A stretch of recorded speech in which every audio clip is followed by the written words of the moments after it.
नमस्कार मंडळी, आज मी आपल्यासाठी घेऊन येत आहे छान कोथिंबीर वडी। बाजारात खूप छान छान फ्रेश टवटवीत अशी कोथिंबीर मिळाली आहे बघा। आज मी बनवते कोथिंबीरच्या वड्या। त्याच्यासाठी मी स्वच्छ कोथिंबीर अशी धुवून निथळत ठेवलेली आहे।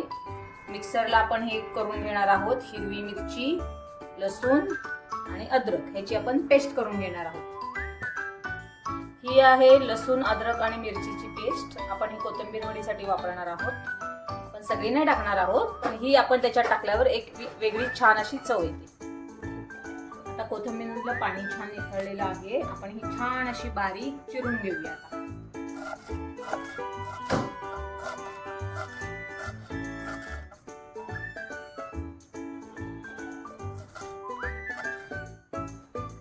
आपली कोथिंबीर छान अशी बारीक चिरून झालेली आहे। त्यात आपण हिरवी मिरची, आलं, लसूण ह्याचा जरा ठेचा टाकत आहोत। हळद, गरजेनुसार थोडंसं लाल तिखट आणि हिरवी मिरची दोन्हीचं मिश्रण घालायचं थोडं। त्याच्यानंतर स्वादानुसार मीठ,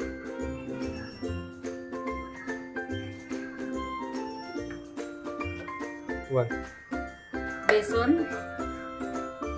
हे मी घरी केलेलं बेसन आहे, डाळ बनवून थोडंसं रवाळ टाईप। त्याच्यामुळे वडी कशी अशी खुसखुशीत होते।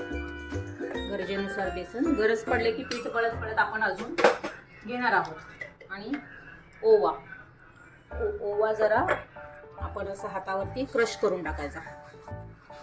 आपण टाकला आहे ओवा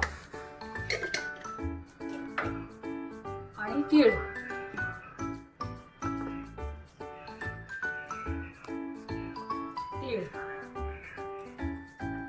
ज्याला आवडत असेल तर अजूनही तुम्ही टाकू शकता। आता हे सर्व जिन्नस टाकलेलं आपण एकजीव करून घेऊया एकत्र। जशी गरज पडेल तसं थोडं थोडं पाणी टाकून त्याचे रोल तयार करूया।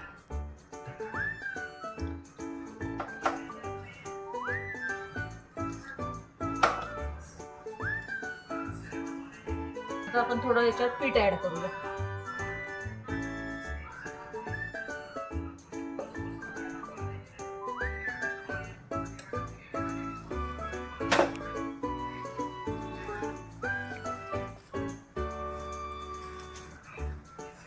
आता कसे रोल करायचे मी दाखवते तुम्हाला। असं हाताने पीठ चांगलं व्यवस्थित केलं ना की सगळीकडे त्या मीठ, मिरची सगळं आपण जे काही जिन्नस टाकलेलं आहे याच्यामध्ये ते सगळं व्यवस्थित छान एकजीव होतं।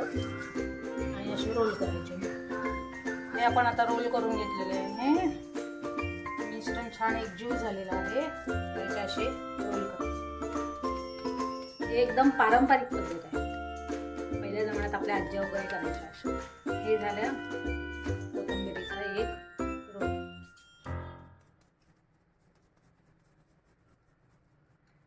आमच्या घरात सगळ्यात आपण आता चाळणला थोडंसं तेल लावून घेतलेलं आहे। इथे तेल याच्यासाठी लावायचं की ते चिटकत नाही खाली।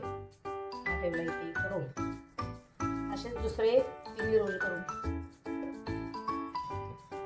अशा प्रकारे आपले हे 3 रोल तयार झालेले आहेत। आपण ह्याला आता चाळणीमध्ये ठेवून उकड काढून घेऊया।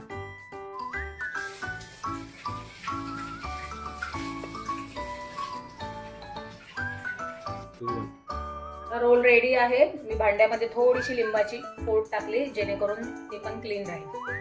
आणि ओके, आता आपण ह्याच्यावरती छान स्टीम काढून घेऊया। त्याच्यासाठी मी झाकण ठेवते, 10 मिनिटं ठेवून देऊया। ह्या बघा आपल्या ह्या कोथिंबीर वड्या आपण आता ह्याला उकडून घेतलेल्या आहेत। हे बघा तेल लावल्यामुळे ते इझिली निघते। आता आपण ह्या कटिंग करून घेऊया।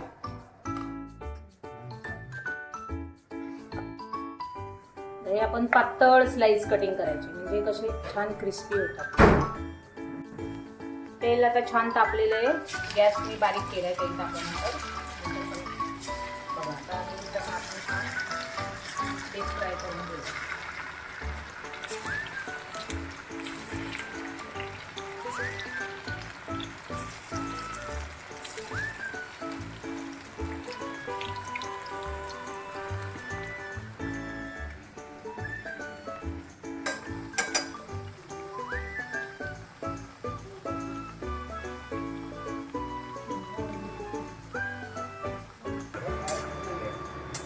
ताट आता हे बघा छान भाजून झालेले आहेत. या अशा काढून घ्यायच्या. एकदम क्रिस्पी. बघा आपल्या वड्या रेडी आहेत. बघा कशा एकदम क्रिस्पी. सगळ्या अशाच आहेत.